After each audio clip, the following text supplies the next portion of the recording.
بسم اللہ الرحمن الرحیم۔ اسلام کی تاریخ کے سب سے بڑے فتنوں میں سے ایک جنگ جمل۔ اس میں وہ عظیم صحابی بھی شریک تھے جنہیں نبی کریم صلی اللہ علیہ وآلہ وسلم نے دنیا ہی میں جنت کی بشارت دی تھی۔ لیکن سوال یہ ہے کہ آخر حضرت طلحہ رضی اللہ تعالی عنہ جیسے جلیل القدر صحابی کیوں علی رضی اللہ تعالی عنہ کے خلاف نکلے اور پھر شہید بھی اپنے ہی ساتھی کے ہاتھوں کیوں ہوئے؟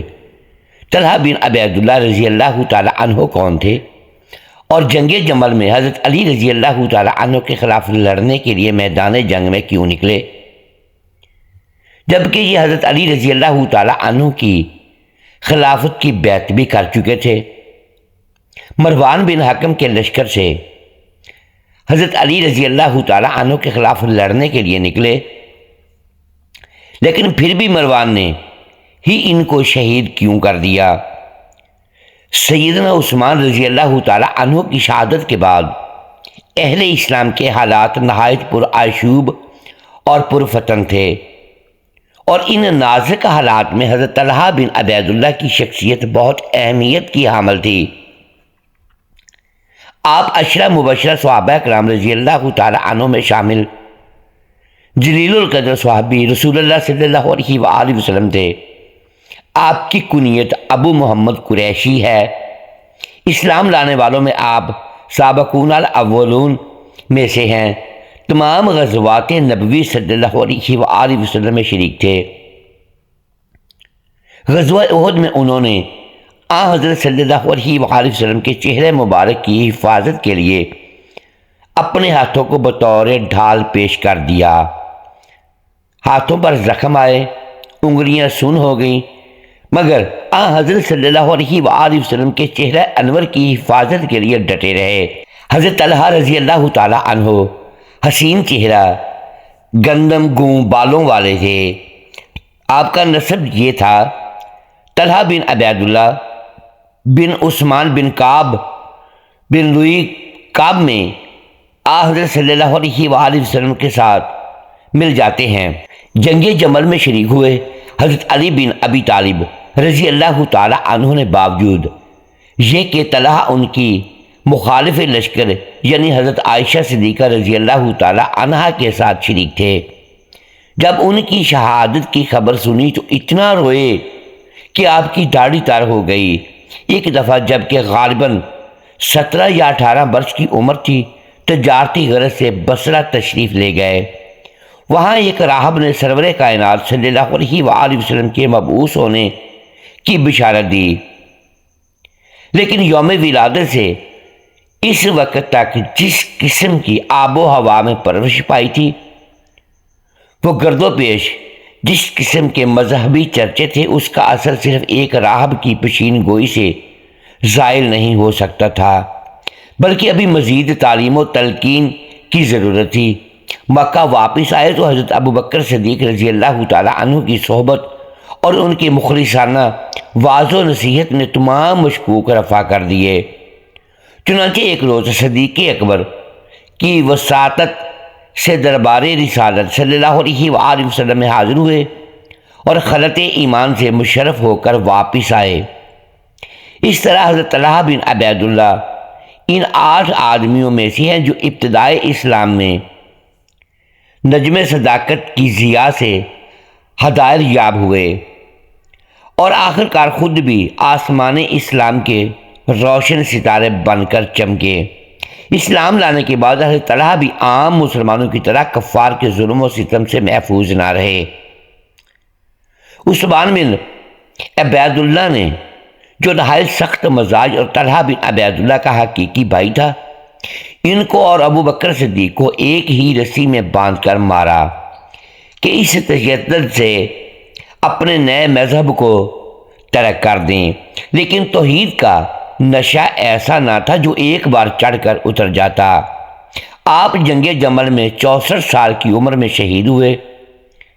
حضرت عثمان بن عفان رضی اللہ تعالی عنہ کی شہادت کے بعد مصریوں نے حضرت علی بن ابی طالب رضی اللہ تعالی عنہ کو عنان خلافت سنبھالنے پر مجبور کیا اور مسجد نبوی میں لوگوں کو بیعت عام کے لیے جمع کیا۔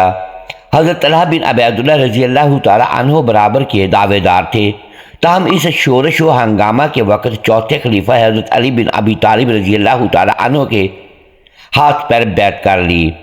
خلیفہ وقت کا قتل کوئی معمولی حادثہ نہ تھا، اس سے مسلمانوں میں شورش اور بد نظمی پھیل گئی اور مفسدین نے مدینہ کو پرفتن بنا دیا۔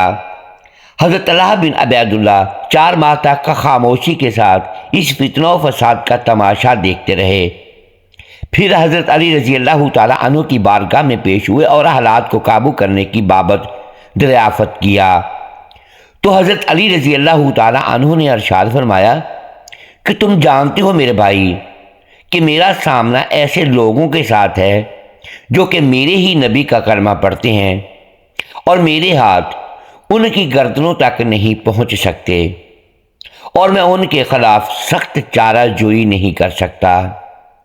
اب جب دربار خلافت کی طرف سے اس کے انسداد کی کوئی امید نہ رہی تو خود علم و صلاح بلند کرنے کے لیے حضرت زبیر بن عوام رضی اللہ تعالیٰ عنہ کو ساتھ لے کر مدینہ سے مکہ چلے آئے۔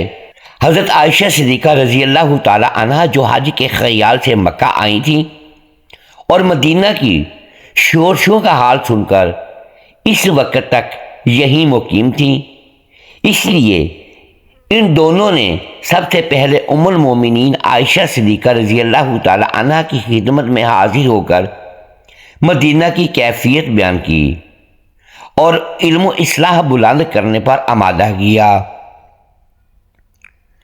تھوڑی دیر کی بحث و مباحثہ کے بعد حضرت عائشہ صدیقہ رضی اللہ تعالی عنہ راضی ہو گئیں اور حضرت طلحہ بن عبیداللہ رضی اللہ تعالی عنہ کی رائے کے مطابق بصرہ جانے کی تیاری ہوئی، کیونکہ وہاں ان کے طرفداروں کی ایک بڑی جماعت موجود تھی اور نہایت آسانی کے ساتھ اس مہم کی شرکت پر آمادہ ہو سکتی تھی۔ غرضدائیان اصلاح کی 1000 جماعت مکہ مکرمہ سے بصرہ کی طرف روانہ ہوئی۔ بنو امیہ بھی جو مدینہ سے بھاگ کر مکہ مکرمہ میں پناہ گزین تھے، جوش انتقام میں ساتھ گئے۔ بصرہ کے قریب پہنچے تو عثمان بن حنیف رضی اللہ تعالی عنہ والی بصرہ نے مزاحمت کی۔ پہلے کچھ دنوں تک ان سے مصالحت کی کوششیں ہوئیں، لیکن جب وہ راہ پر نہ آئے تو بزور شہر پر قابض ہو گئے اور حضرت طلحہ بن عبیداللہ رضی اللہ تعالی عنہ کے حامیوں نے جوش و خروش کے ساتھ اہل دعوت کو لبیک کہا۔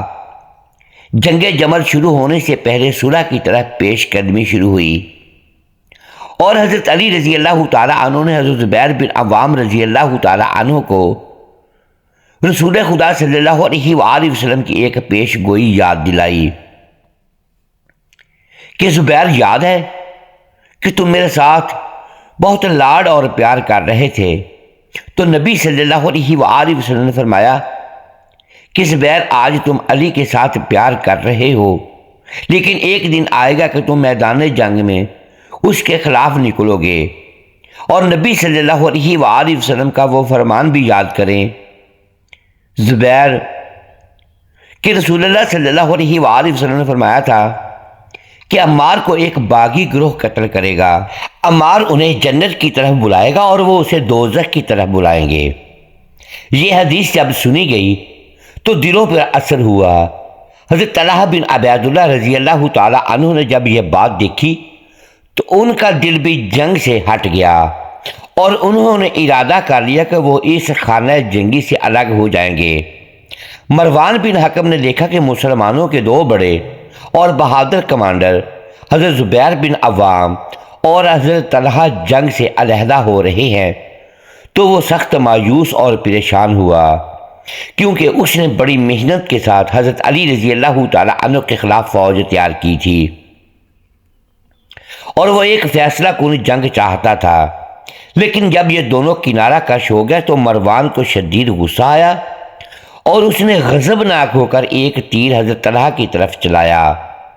تیر ان کے پاؤں میں لگا، لیکن وہی تیر ان کے لیے موت کا سبب بن گیا۔ لوگوں نے تیر نکالنے کی کوشش کی تو حضرت طلحہ رضی اللہ تعالیٰ عنہ نے فرمایا چھوڑ دو، یہ تیر نہیں بلکہ اللہ کی طرف سے پیغام ہے۔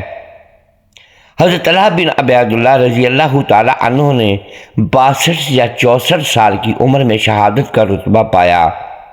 غالب گمان ہے کہ وہ اسی میدان جنگ کے ایک گوشے میں دفن ہوئے، لیکن وہ جگہ نشیبی تھی جس میں اکثر پانی جمع رہتا تھا۔ ایک شخص نے 3 بار خواب میں حضرت طلحہ کو دیکھا کہ وہ فرما رہے ہیں میری لاش کو اس قبر سے دوسری جگہ منتقل کر دو۔ جب یہ خواب حضرت عبداللہ بن عباس رضی اللہ تعالیٰ عنہ کو سنایا گیا تو انہوں نے ایک صحابی کا مکان 10,000 درہم میں خرید کر حضرت طلحہ کی لاش وہاں منتقل کروا دی۔ لوگوں کا بیان ہے کہ جب قبر کھولی گئی تو اتنے دن گزرنے کے باوجود ان کا جسم بالکل ویسا ہی محفوظ تھا، حتیٰ کہ آنکھوں میں جو کافور لگایا گیا تھا وہ بھی اسی حالت میں موجود تھا۔ محترم ناظرین، امید ہے آج کی یہ ویڈیو آپ کو پسند آئی ہوگی۔ ناظرین گرامی، اگر ہم اس ویڈیو میں الفاظ کی درستگی دانستہ یا دیدہ دانستہ درست نہیں کر پائے تو ہم آپ سے معذرت خواہیں اور اللہ کے حضور معافی کے طلبگار ہیں۔ ناظرین گرامی، ویڈیو کو لائک کیجئے، چینل کو سبسکرائب کیجئے اور بیل آئیکن پریس کر دیں تاکہ ہر نئی آنے والی ویڈیو آپ تک بر وقت پہنچ سکے اور ہماری حوصلہ افزائی ہوتی رہے۔ اگلی ویڈیو تک کے لیے اجازت دیجیے گا۔ شکریہ، اللہ حافظ۔